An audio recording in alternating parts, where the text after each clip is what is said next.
par drone contre l'aéroport de Kisangani, attribué à l'AFC 123. Depuis Addis Abeba, la commission dénonce une grave menace pour le civil, appelle à la fin immédiate des hostilités et presse les parties de relancer les dialogues pour éviter de nouvelles escalades dans l'est de la RDC. Les précisions dans cet élément.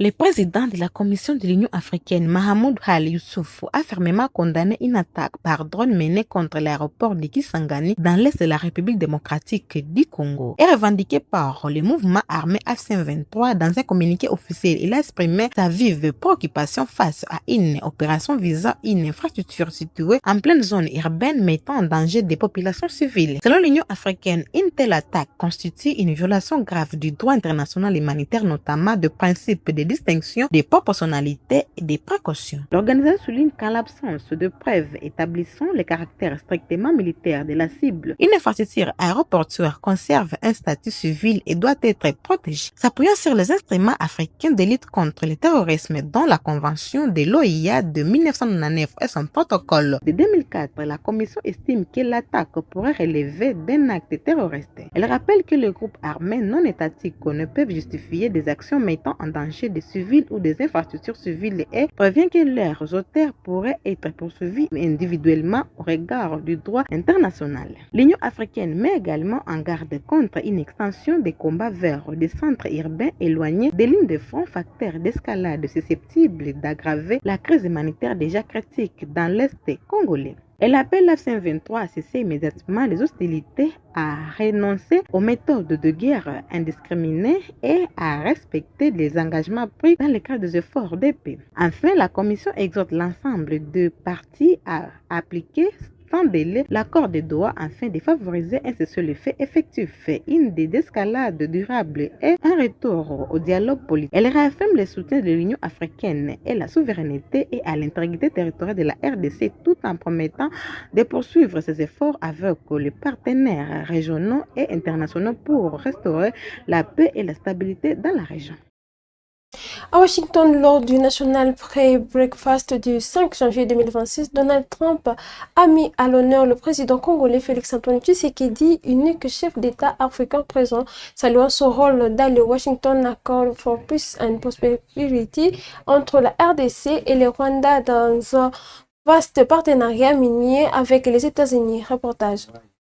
Jeudi 5 février 2026, lors de la 74e édition du National Prayer Breakfast à Washington, D.C., le président américain Donald Trump a offert un discours qui dépasse les simples réflexions spirituelles pour devenir une tribune diplomatique et politique mise au service de sa stratégie internationale. L'événement annuel qui réunit de responsables politiques, religieux et économiques pour célébrer la foi et la prière a servi de cadre à Donald Trump pour revenir longuement sur les avancées significatives de sa politique étrangère en Afrique, notamment l'accord de paix historique entre la République démocratique du Congo et le Rwanda, un important partenariat économique autour des minerais critiques. Revenons sur le Washington Accords for Peace and Prosperity, signé sous sa médiation le 4 décembre 2025 à Washington. Trump a décrit cet accord comme une étape sans précédent vers la fin d'un conflit de plus de 30 ans dans l'est de la RDC.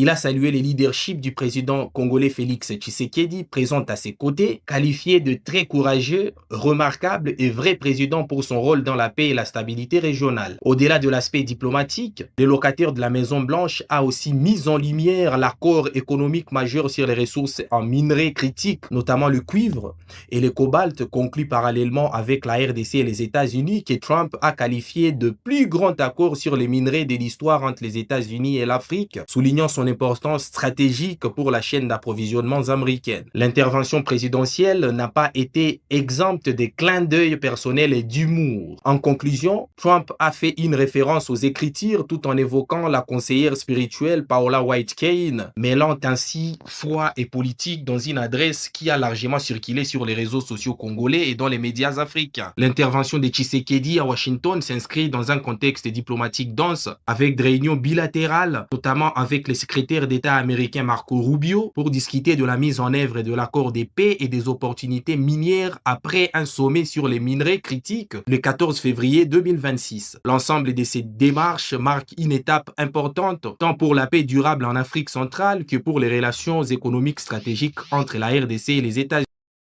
Signé le 2 février 2026 à Abu Dhabi, en présence de deux chefs d'État, l'accord de partenariat entre la RDC et les Émirats arabes unis ouvre de nouvelles perspectives de coopération. Le ministre du Commerce extérieur, Julio Paluku Kahongya, revient sur les enjeux majeurs de cet accord et appelle les opérateurs congolais à en tirer pleinement profit. Il est ici.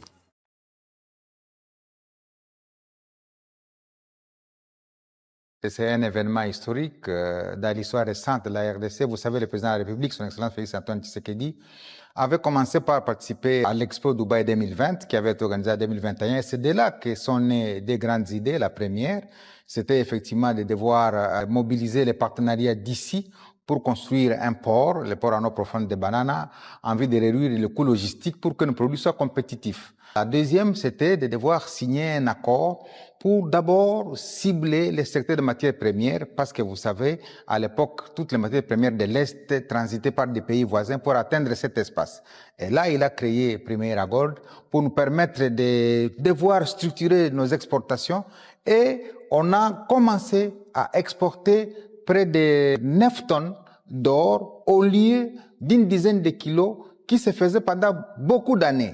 Mais avec cette expérience, le président a compris qu'il fallait élargir maintenant la coopération avec les Émiratis à un niveau beaucoup plus global. C'est la raison pour laquelle il a demandé au ministère du Commerce extérieur de devoir commencer les discussions autour d'un accord économique global qui réunit à la fois le commerce des marchandises, le commerce des services, les règles d'origine pour savoir quels biens devons-nous échanger avec les Émiratis, pour connaître effectivement comment doit se faire le commerce électronique. Et c'est 2 février, nous sommes ici à Abu Dhabi pour finalement signer l'aboutissement de toutes ces discussions par lesquelles la RDC et les Émiratis signent cet accord qui lance un appel à nos opérateurs économiques que désormais nous allons échanger 6000 produits que nous avons transmis à la partie Émiratis qui vont devoir entrer sur le sol des Émiratis ici. Vous savez qu'ils importent des États-Unis, ils importent de l'Europe, ils importent de l'Inde, ils importent du Brésil, mais le coût logistique de tout ce qu'ils importent est très très élevé. Voilà pourquoi on a commencé par les ports en eau profonde de Banana pour réduire le coût logistique afin de permettre que les produits qui viennent de la RDC entrent ici au moindre coût, devenant ici compétitifs par rapport aux autres produits à travers le monde. Donc cet accord pour le président, c'est un appel aux investisseurs privés que désormais le marché est là, parce que la trilogie que le président a lancée, c'est la diversification économique, c'est la diversification des marchés et c'est la diversification des partenaires. Et donc, nous sommes dans cette trilogie pendant 2 à 3 ans pour permettre que désormais, tous les produits de la RDC trouvent des marchés partout à travers le monde et que les secteurs privés se mobilisent pour en fait essayer un peu d'accroître nos richesses et cesser d'avoir un produit intérieur brut de l'ordre de 80 milliards pour que, à l'horizon 2030, nous parlions d'un PIB de 500 milliards. Et je suis convaincu qu'avec ce partenariat qui signe la diversification des marchés des partenaires, la RDC, d'ici 2030, va accroître les volumes des échanges. Parce qu'avec les Émiratis, on a commencé en 2020 avec 1,2 milliard et aujourd'hui nous sommes à 4 milliards. Mais nous voudrions avec cet échange que d'ici 2030, nos échanges avec les Émirats arabes unis soient autour de 10 milliards de dollars et ce sera au bénéfice de la population congolaise. Dans le cadre de l'opération de contrôle de la conformité au code de la route, le gouverneur Daniel Bumba renforce les capacités de la brigade mixte. Deux moyens logistiques, dont les ERS, communément appelés Mbassou, ont été remis afin d'assainir les secteurs du transport et renforcer la discipline sur les routes. Une initiative qui rappelle que nul au-dessus de la loi. Daniel Bumba est à ses propos.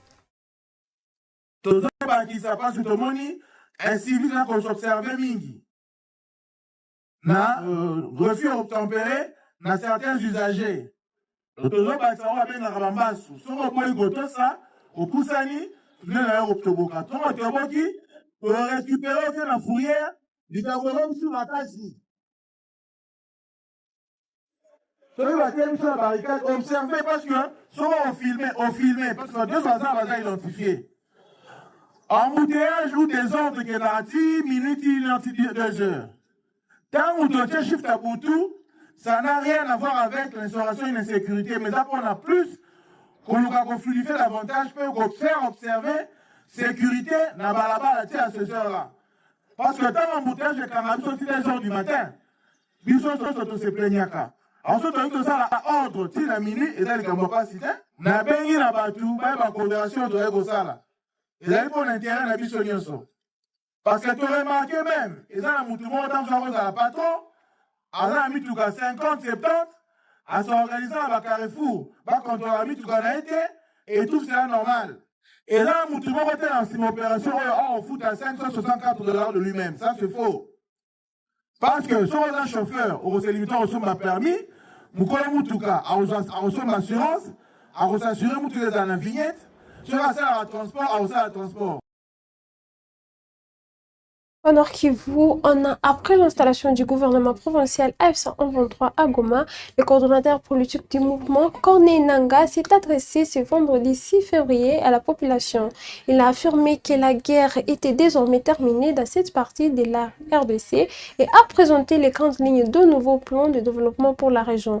Une déclaration qui suscite déjà de nombreuses réactions sur le plan politique et sécuritaire. Ses propos sont ici.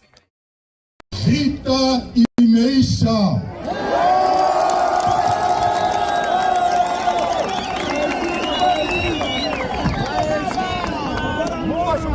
Sai na nguvu ya autorité militaire, sécuritaire na ya province. Sai simuko mnasinzia. Usalama inarudia. Kwa hiyo tunawapatia felicitation.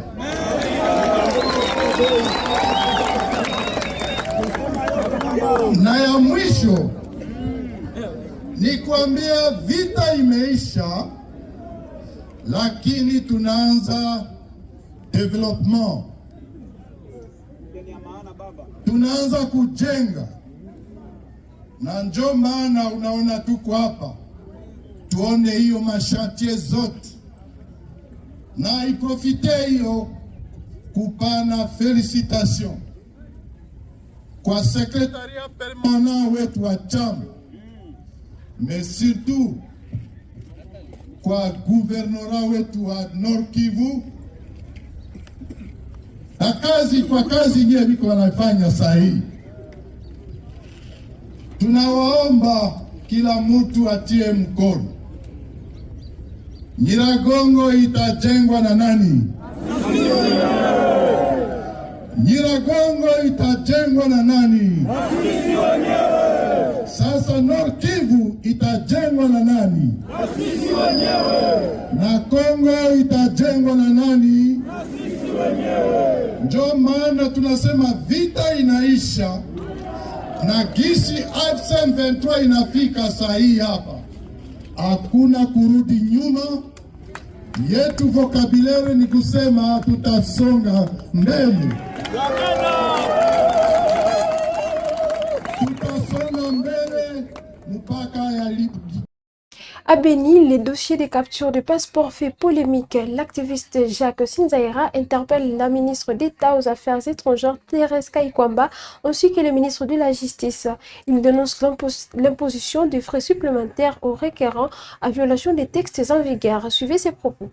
Madame la ministre des Affaires étrangères, Monsieur le ministre de la Justice, la situation des passeports à Beni devient un fonds de commerce et la population est tracassée sous les yeux des autorités.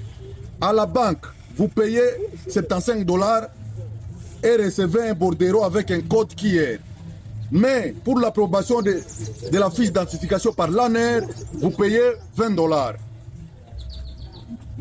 Excellence, Monsieur le ministre de la Justice, dans quel pays où l'ANER a des taxes à faire payer à la population? Pourtant, nous savons tous que l'ANER n'est ni un service d'assiette, ni un service de taxation. Pour la capture, les agents à Beni vous exigent 30 $ qui n'a pas qu'un document justificatif. Madame la ministre, aujourd'hui, le coût du passeport qui était fixé à 75 $ par le président de la République, aujourd'hui à Beni, le passeport est octroyé à plus de 125 $ américains et avec beaucoup de manœuvres de tracasserie. Nous demandons à l'IGF de mener des enquêtes et de sanctionner ces agents commis à la capture à Beni qui sont en train de prendre l'action du président de la République comme un fonds de commerce et en sabotant les lois de la République.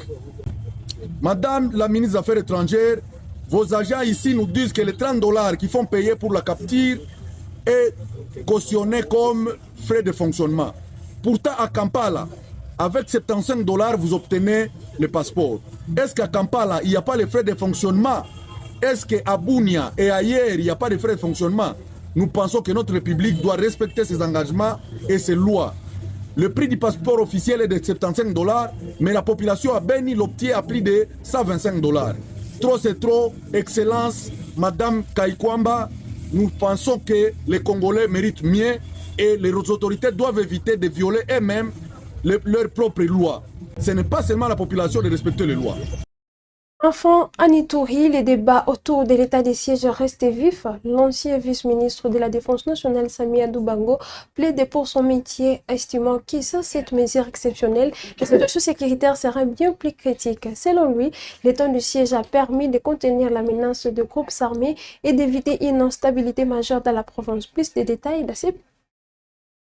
Le métier de l'état de siège instauré par le chef de l'État Félix Antoine Tshisekedi Tshilombo figure parmi les résolutions des retours définitifs de la paix en Ituri. Déclaration faite par Sami Adoubango Awoto devant les jeunes de Mahagi dans une rencontre de conscientisation des veilles patriotiques et à la paix tenue au chef-lieu du territoire de Mahagi. Pour cet élu de Mahagi, les jeunes sont appelés à braver la peur, à dénoncer toute tentative de déstabilisation de la province de l'Ituri par les ennemis de la République. J'ai voulu encourager la jeunesse à accepter, à aimer son armée, cohabiter avec son armée. Il n'y a qu'une seule armée, il n'y en a pas deux. Et j'ai demandé à ceux qui continuent à accompagner la vision du président, à voir tout ce que le président est en train de faire pour la jeunesse. L'état de siège en Ituri reste le moindre mal. Pas tant que vous décriez l'état de siège, vous multipliez le nombre de groupes armés. Vous tirez sur l'armée, vous tirez sur la population, vous tirez sur la République. Et de l'autre côté, vous demandez que l'état de siège soit levé.